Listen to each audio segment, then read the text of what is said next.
আমার সাথে 10 জন রয়েছে, সবাই কুচবিহার জেলার মানুষ। এই মাটিতে জন্মেছে, বড় হয়েছে, এই মাটিকে পদে পদে সমৃদ্ধ করেছে। এই 10 জনকে বিজেপির দালাল ইলেকশন কমিশন আর মুখ্য নির্বাচন কমিশনার জ্ঞানেশ কুমার মৃত বলে ঘোষণা করেছে। এই 10 জন মানুষকে এদের ভোটার লিস্ট থেকে নাম কেটে দেওয়া হয়েছে, বলেছে এদের কোনো অস্তিত্ব নেই, এরা মৃত। আমার পাশে যারা আছে তাদেরকে কি মৃত মনে হচ্ছে? কি কুচবিহারের ভাইয়েরা জবাব দেবেন না? যারা এই মাটিকে বঞ্চিত করেছে, অপমানিত করেছে, তাদেরকে জবাব দেবেন না?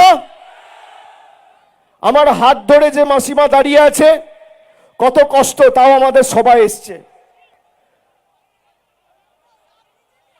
মানুষকে কোনোদিন সম্মানিত করতে পারেনি, কোনোদিন শান্তিতে থাকতে দেয়নি, বাড়তি 4টে উপকার করেনি।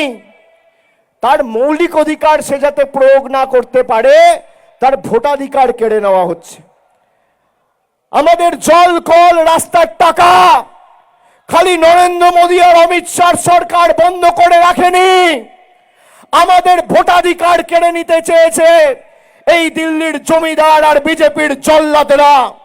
আগামীর লড়াই এদেরকে উপড়ে ফেলার লড়াই, এদেরকে বিসর্জন দেওয়ার লড়াই, এই ছাইপাস আবর্জনাগুলোকে সাফ করবার লড়াই।